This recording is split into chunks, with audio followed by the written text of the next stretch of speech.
Imagine un monde où les premiers chrétiens auraient été aussi fades que ceux d'aujourd'hui. Un christianisme mou, bienveillant, toujours d'accord avec tout et qui ne dérange personne. Un christianisme qui prêche un amour sans exigence plutôt qu'une vérité qui transforme. Un christianisme qui plie les chines devant les philosophes de tous bords, prêts à vendre leur âme sur l'autel de la relativisation. Si ce christianisme-là avait existé au départ, il n'aurait jamais survécu. Il ne serait même pas né. Regarde l'histoire. Les premiers chrétiens n'avaient ni salle confortable, ni chaud lumineux, ni réseaux sociaux pour prêcher. Juste une foi aussi rayonnante qu'un kilo d'uranium. Ils avaient la conviction, et c'est tout. Une conviction tellement brûlante qu'elle a traversé les âges, parce qu'ils avaient capté une chose essentielle. La vérité ne s'excuse pas d'exister.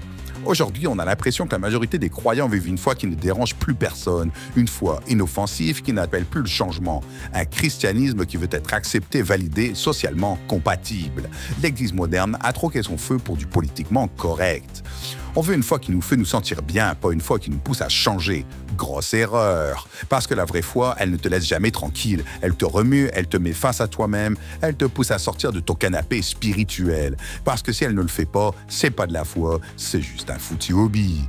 Et maintenant, on va poser la vraie question. Tu crois en quoi au juste ? Parce que croire, c'est pas juste cocher une case dans un formulaire. Ce n'est pas dire je suis chrétien, comme on dit, je préfère le café sans sucre. Croire, c'est choisir un chemin, c'est en faire un socle. C'est se dire, c'est ça qui va guider mes choix, qui va donner un sens à ma vie, qui va me faire tenir debout quand tout s'effondre. Et si ta foi ne fait pas ça, alors c'est que t'as pas la foi, t'as juste une habitude.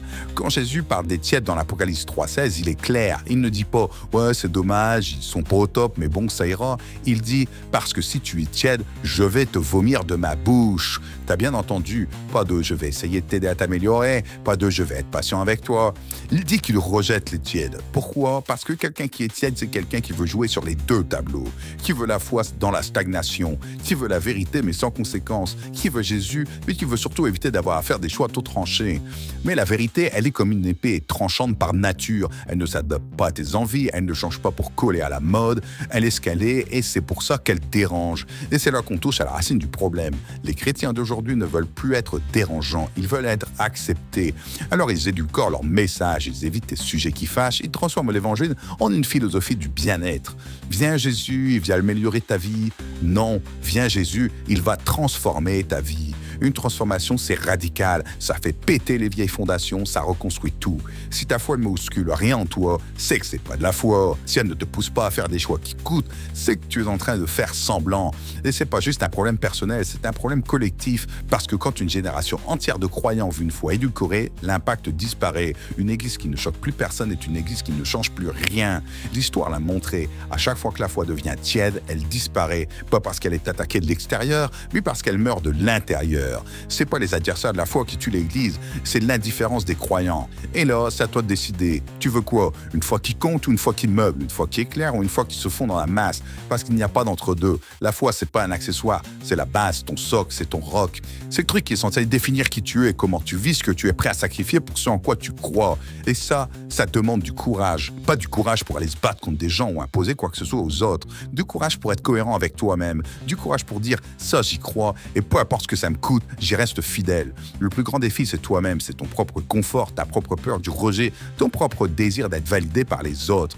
C'est ça le vrai combat. Un chrétien, c'est pas un suiveur de mode, c'est quelqu'un qui est ancré, qui vit avec une conviction profonde, quelqu'un qui, dans un monde où tout change tout le temps, est une colonne qui ne bouge pas. Le monde a besoin de ce genre de chrétiens, pas de donneurs de leçons, pas de moralisateurs, pas de gens qui crient plus fort que les autres pour imposer leurs idées, mais des croyants qui vivent ce qu'ils prêchent avec puissance, qui incarnent la vérité avec intégrité, qui montrent par leur façon d'être qu'il existe un autre chemin.